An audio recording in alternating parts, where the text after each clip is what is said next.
అందరికీ నమస్తే. సిపిఎం రాష్ట్ర కార్యదర్శిగా జాన్ వెస్లీ గారికి అవకాశం ఇచ్చిండ్రు. ఇది మొట్టమొదటిసారి ఒక దళితునికి అవకాశం ఇచ్చారని చాలా గ్రేట్‌గా సిపిఎం నేతలు మాట్లాడుతున్నారు.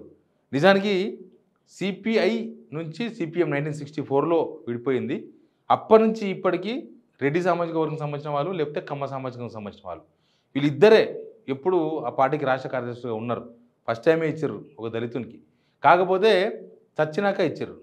సిపిఎం తెలంగాణలో చచ్చిన తర్వాత ఇప్పుడు దళితుని చేతిలో పెట్టిండ్రు సిపిఎంని. అదేదో మంచి పూలు పూస్తున్నప్పుడు, కాయలు కాస్తున్నప్పుడు, పండ్లు కాస్తున్నప్పుడు దళితులు గుర్తుకు రాలే వీళ్ళకి. ఇట్టకేలకు ఒక కార్యకర్తకు అవకాశం ఇచ్చారు జాన్ వెస్లీ గారికి. ఆయన కుల నిర్మూలన పోరాట సమితి పేరుతో సైకిల్ యాత్రలు, పాదయాత్రలు అవన్నీ కూడా చేసిండు.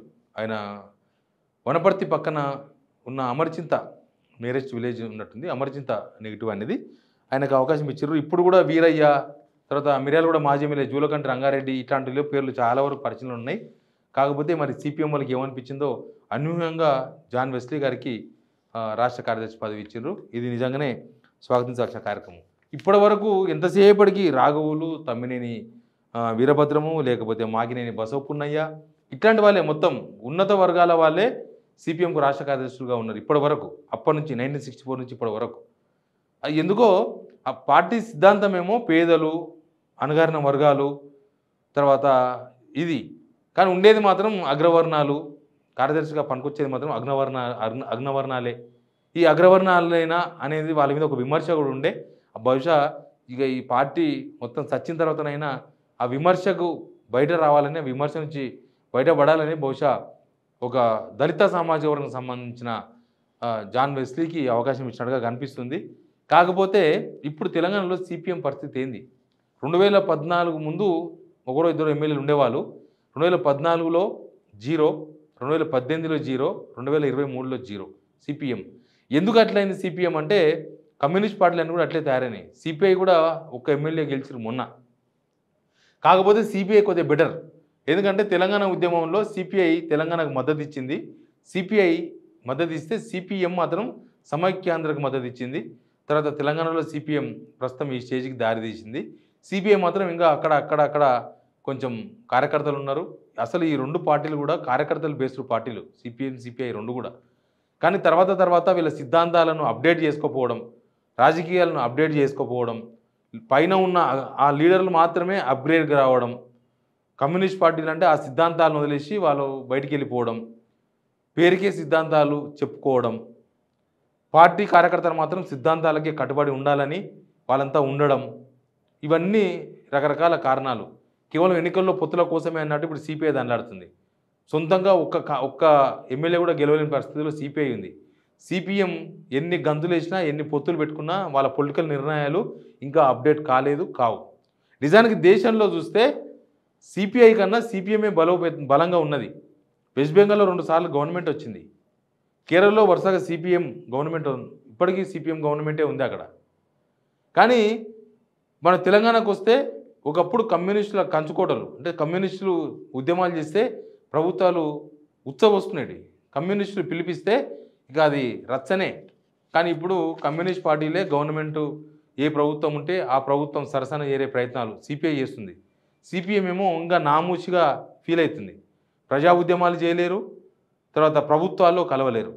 ఇది సిపిఎం సిద్ధాంతం. ఇప్పుడు సిపిఎంలో ఉన్న ముఖ్య నేతలు ఇప్పటిదాకా తమ్మినేని వీరభద్రం గారు కావచ్చు, రాఘవులు లాంటి వాళ్ళు కావచ్చు, ఇట్లాంటి వాళ్ళు కనీసం ప్రతిపక్షాలతో కూడా కలవలేరు.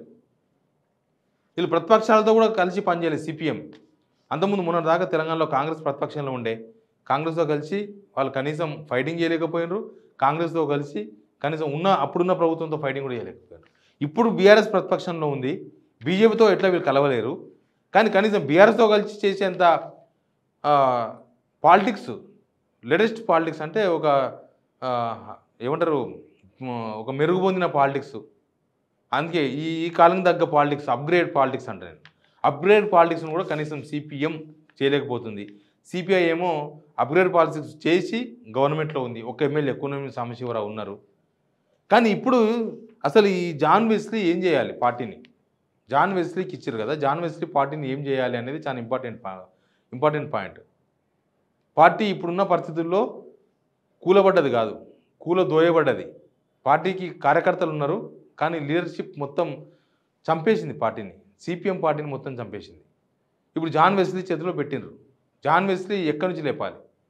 మహబూబ్‌నగర్‌లో పెద్దగా కమ్యూనిస్ట్ బేస్డ్ పాలిటిక్స్ కేవలం కొల్లాపూర్ ఏరియాలో కొంత ఉంటాయి. ఇక మిగతా ఎక్కడ కూడా కమ్యూనిస్ట్ పార్టీలు, నిజానికి కమ్యూనిస్ట్ పార్టీకి అనుబంధ సంఘాలు ఉంటాయి. ఉద్యోగ సంఘాలు, కార్మిక సంఘాలు, వాళ్ళు లైవ్‌లో ఉన్నారు. వాళ్ళు ఇప్పటికీ ఇంకా ఎక్కడ ఏం అన్యాయం జరిగినా వాళ్ళ హక్కుల కోసం, కనీసం ఉద్యోగుల హక్కుల కోసం, కార్మికుల హక్కుల కోసం ఈ అనుబంధ సంఘాలంతా కూడా చాలా యాక్టివ్‌గా పనిచేస్తుంటాయి.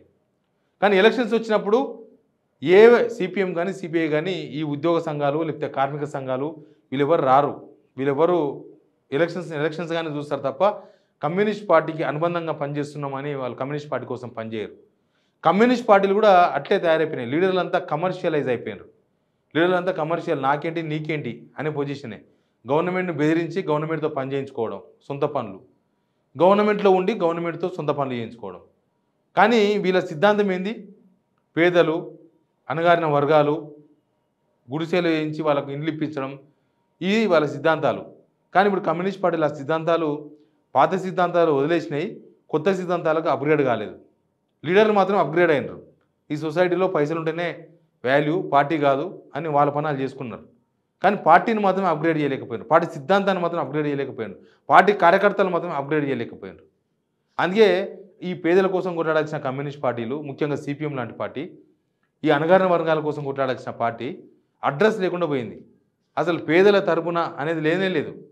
వాళ్ళ ఆ పేదల తరపున కొట్లాడే, అసలు ఒకప్పుడు పెట్రోల్ 30 పైసలు పెడితే కమ్యూనిస్ట్ పార్టీ వాళ్ళు పిలుపుకు ధర్నాకు పిలిపించేవాళ్ళు.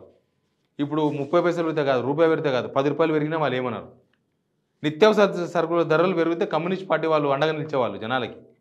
ఇప్పుడు నిత్యావసర సరుకుల ధరలు ఆకాశాన్ని అంటినా కమ్యూనిస్ట్ పార్టీ వాళ్ళు ఇంటికెళ్ళి బయటికి రారు. కేవలం పార్టీ పేరు చెప్పుకొని ఆ కార్యకర్తను తిప్పుకొని ఎంబడి, ఆ కార్యకర్త జెండా మోసే కార్యకర్తలు జెండానే మోస్తున్నారు. పైన ఉన్న లీడర్లు మాత్రం ఎక్కడికో వెళ్ళిపోయినారు. జెండా మోస్తున్న పార్టీ సిద్ధాంతాలు నమ్ముకొని చేస్తున్న కార్యకర్తలు మాత్రం ఇప్పటికక్కనే ఉన్నారు. ఇప్పుడు అంతా అయిపోయిన తర్వాత, పార్టీ శిథిలావస్థకు చేరిన తర్వాత సిపిఎం పార్టీ ఉందా తెలంగాణలో అని అనుకుంటున్న టైంలో, ఇక సిపిఎం ఏం చేస్తుంది, సిపిఎంతో ఉన్న పవర్ ఏంది అనుకుంటున్న టైంలో జాన్ వెస్లీ గారికి అవకాశం ఇచ్చిండ్రు, ఒక దళిత సమాజానికి సంబంధించిన ఒక కార్యకర్తకి. చూద్దాం ఏం చేస్తుందో. బట్ సిపిఎం ఇప్పటికైనా ఈ ఉన్నత వర్గాల చేతిలో నుంచి ఒక దళిత బిడ్డ చేతిలోకి అయితే పోయింది. బట్ ఆ సిద్ధాంతాలను అప్గ్రేడ్ చేస్తారా జాన్ వెస్లీ గారు? ఆ సిపిఎంను మళ్ళీ లేపి కూర్చోబెడతారా? మళ్ళీ తెలంగాణలో ప్రజా ఉద్యమాలు జరుగుతాయా? చూద్దాం. Please subscribe signal TV.